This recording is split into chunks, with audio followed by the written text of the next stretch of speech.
What's going on? Today's episode, I'll be sharing with you guys the term row to grow, along with 4 variations you're really going to benefit from and get a lot of bang for your buck from as well. So I'm not giving you guys variety for the sake of variety. I'll be backing all these exercises up with a lot of demonstration, context, and a lot of just great reasons overall to complement your training. Now, we all know that barbell rows are great, pendlay rows, dumbbell rows, but you don't want to just limit yourself to those. You always want to have a wide variety of exercises in your toolbox to help you get to your goal. And this can also apply to your clients as well if you happen to be a coach. But there's ways to do certain rows for a more mobile rib cage, for better recovery, for less injuries, stuff of that nature. So I'm going to elaborate in today's episode, and I'll be also proving to you guys why rows are not just good for building your lats. They could also do a great amount of things to your upper back, your rear delts, forearms, and so on. So let's get into it. All right, so first things first, let's talk about the seal row. So I like this exercise for a multitude of different reasons, and I've made a lot of videos on this exercise.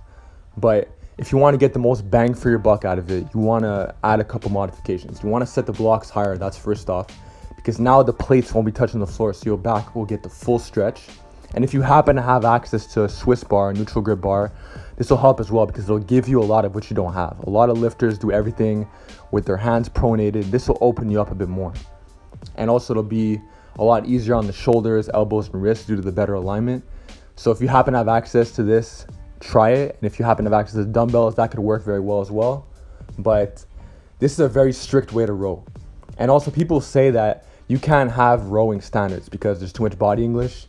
That's not true, because if you do a seal row and you set the blocks high enough where you get the full stretch at the bottom, and you could even do pause reps at the top, it'll be a very strict exercise that you could have a lot of lifting standards for. And a good standard for this exercise, by the way, in the fashion I'm doing with pauses, is 225 for 5 to 10.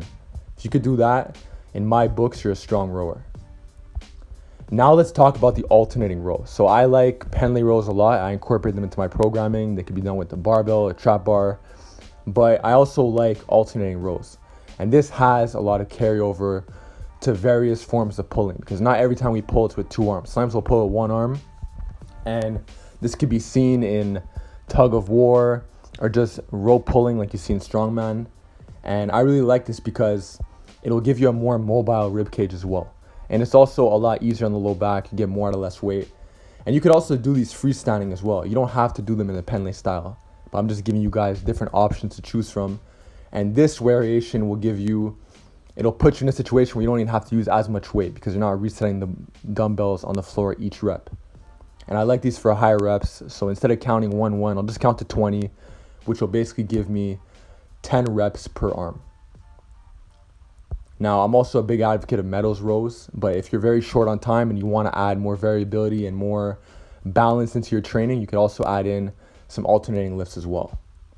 Now let's talk about rear delts. I've given you guys dozens of videos on rear delts, and honestly, this is personally what I feel like works best. It's mechanical drop sets. So if you guys watch my video on mechanical drop sets for arms, it's very similar for rear delts.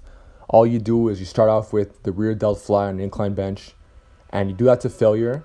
And once you can no longer do that, then you could have assistance from your biceps and other muscles of your upper back to do rear delt rows. And I got the rear delt row exercise idea from Chris Jones, Pump Chasers, great channel. And I like this because it's a very strict way to row. It'll fry your rear delts, and your rear delts are already pre-exhausted from the rows anyways. Now this isn't a herky-jerky type of movement where you just jerk the weight up. You want to make sure you're coming up a bit slower. I like a 2-second concentric on this exercise with a nice rear delt squeeze. Now let's talk about forearms. So I know a lot of you guys have very limited time in the gym. You want to maximize it, but you also want bigger forearms. But you don't want to spend time doing wrist curls, wrist extensions, wrist rollers, because it's pretty boring. So a good alternative to that is to simply do fat grip inverted rows. When you do this exercise, it'll fry your flexors, and also it'll train the rest of your back as well. And notice how my feet are positioned. I'm put in more of a tuck position, which will get me out of extension. It's great for recovery.